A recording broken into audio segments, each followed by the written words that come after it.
What's going on, people? Today we are jumping in and checking out V-Racer Hoverbike. Now, V-Racer Hoverbike has been out for a few months on Steam VR and Quest, but it recently just released on PSVR2, and that's the version I was lucky enough to get my hands on, thanks to the great team that made the game. Now, when it comes to racing games, I kinda lost interest in them for a long time, up until I played Gran Turismo 7 for PSVR2. And that was about the only good VR racing experience out there, up until now. Now, V-Racer Hoverbike is far from Gran Turismo, and that is partially what makes it so great, because with V-Racer Hoverbike, we are getting the opposite side of the coin. V-Racer is an arcade-style hoverbike racing game that definitely isn't trying to be a realistic simulator and leans in hard, pun intended, to the arcade racing style genre, giving you not only fantastic racing, but also power-ups to give you that extra competitive bit of fun. The game itself has a nice single-player campaign to go through, with 4 different types of game modes to challenge you through your career, from time trials, combat races, survivor races, and neon races. Neon races are one of my favorites, partially because it really gives you that Tron type of feeling.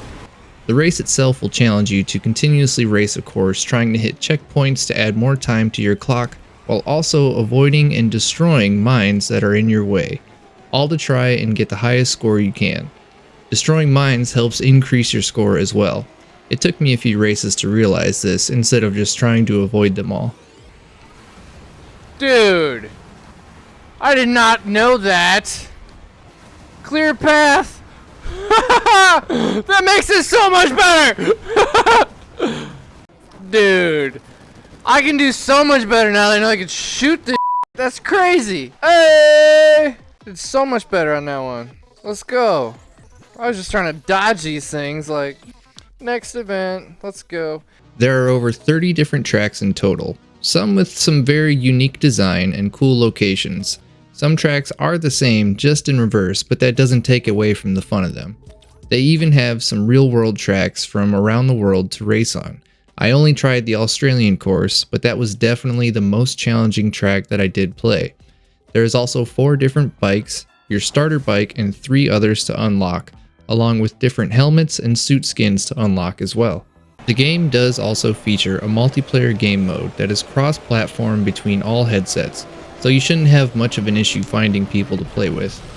There is also a weekly challenge where you can try and get the fastest time on the course of the week, and it's fun because they add the ghost of everyone who has participated, and you will race against the people who currently have the top position on the scoreboard. A big draw for V-Racer, and what they are trying to do, is how the controls work. They designed it so that way, in order to turn, you actually have to lean with your head and or body from left to right. You can also change the controls to be stick turn, and when I saw this, I decided to give it a try, and even though at first it was very twitchy and felt strange, I found myself playing better, so I ran with it for a little while. I then decided to jump in and actually try my hand at some real multiplayer, and to my surprise, I ran into a familiar face. Gamertag VR. Kinda crazy running into him in the same lobby, but it was launch day, and as someone who watches his channel, it was pretty cool for me. Look at you. You're all pros. Dankstein's my nemesis, I think. You're my natural nemesis. Now, the really good thing about joining this lobby was playing with Russ. Russ eventually called me out in a friendly, playful way for playing with stick controls. He's a thumbstick player. You're a thumbstick player, aren't you? That's why. I can't lie, man. That's what it is. That's what I say, I can't lie, you know? How did you know that? I could see by the way he's racing. I could see you twitch turning. You're making small adjustments with a thumbstick.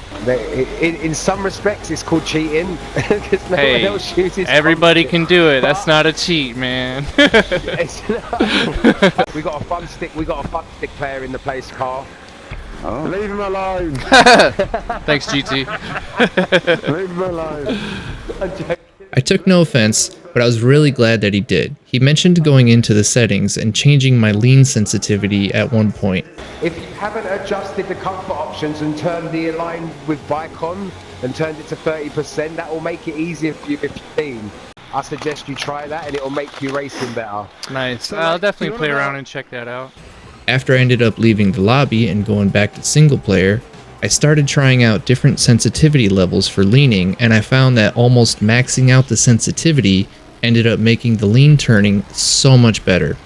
Russ, if you do see this, thank you, because with V-Racer Hoverbike, actually leaning into your turns and feeling like your head is close to the ground really helps get you that much more immersed into the game and really cranked up the fun level for me. Now, something else I found really cool about the game is that you can really customize your bikes. Not only the color of it in each specific panel, but you can also tag your bike. And for me, I had to make it my own by adding my name and channel shorthand. This part really got me excited, even though it's a really small feature of the game that doesn't make the racing any better. It's just a nice touch to make the bike feel more like your own. Great addition in my opinion. Overall, I knew I would really like this game, but I found myself enjoying V-Racer Hoverbike way more than I expected to. And if you like racing games, especially arcade-style racing games, then do not sleep on V-Racer Hoverbike. Get out and go give it a try for yourself. See you guys on the track.